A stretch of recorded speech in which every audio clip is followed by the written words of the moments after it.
কেউ বা নির্দিষ্ট কোনো পণ্য বয়কট কিংবা বেশি কিনে নির্মমতার শিকার ফিলিস্তিনিদের পাশে দাঁড়াচ্ছেন। তবে এইসবে না গিয়ে মানুষের মনস্তত্ত্বের গভীরে একটি নিপীড়িত দেশের প্রতি আদর্শগতভাবে একত্রিত অনুভব করাতে ব্যতিক্রমী এক আয়োজনই করেছে চট্টগ্রামের একটি পাঠাগারের উদ্যোক্তারা। বিপদগ্রস্ত ফিলিস্তিনি রাষ্ট্রের জন্য সহমর্মিতা জাগিয়ে তুলতে শুক্রবার অগ্নিবীণা পাঠাগারের উদ্যোগে নগরের কাজীরদৈয়ের মুক্ত মঞ্চে প্রতিবাদী গান, কবিতা, নাটক মঞ্চায়নের মাধ্যমে তারা ইসরায়েল কর্তৃক ফিলিস্তিনে চলমান গণহত্যার প্রতিবাদ জানিয়েছেন। সাংস্কৃতিক প্রতিবাদ, মুক্তির গান, মুক্তির লড়াই নামে এ আয়োজনে নাটকে উঠে আসে যুদ্ধবিধ্বস্ত ফিলিস্তিনের মানুষের নিদারুণ কষ্টের চিত্র, যা দেখে আপ্লুত হন উপস্থিত জনতা।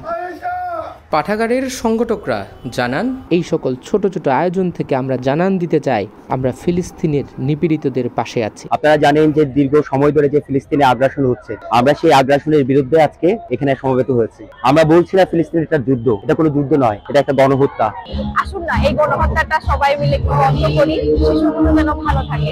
আমরা চাই ফিলিস্তিনের গণহত্যা বন্ধ হোক, ফিলিস্তিনের মানুষ স্বাধীনভাবে তাদের জীবন যাপন করুক। আমরা চাই যে যুদ্ধটা শেষ হোক, শিশুরা বেঁচে থাকুক, শান্তি ফিরে আসুক।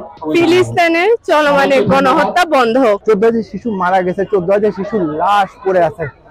এটা কখনো পৃথিবীর কোনো স্বাভাবিক মানুষের পক্ষে মেনে নেওয়া বলে আমার মনে হয় না। ফিলিস্তিনে ইসরায়েল যে শিশু হত্যা চালাচ্ছে এটা বন্ধ হোক, এটাই চাই। ইসরায়েল কর্তৃক ফিলিস্তিনে চলমান গণহত্যা বন্ধ চাই। ফিলিস্তিনে ইসরায়েল কর্তৃক চলমান শিশু হত্যা বন্ধ হোক। পাঠাগারের সাধারণ সম্পাদক সানি চৌধুরী ও সংগঠক কামরুল ইসলাম ফিলিস্তিনের জনতার প্রতি সংহতি জানিয়ে বক্তব্য রাখেন। এছাড়াও বিভিন্ন বিশ্ববিদ্যালয়ের শিক্ষার্থী, শ্রমজীবী সহ বিভিন্ন শ্রেণী পেশার মানুষ এ আয়োজনে অংশগ্রহণ করেন। Desk report, news now 24, Chittagong.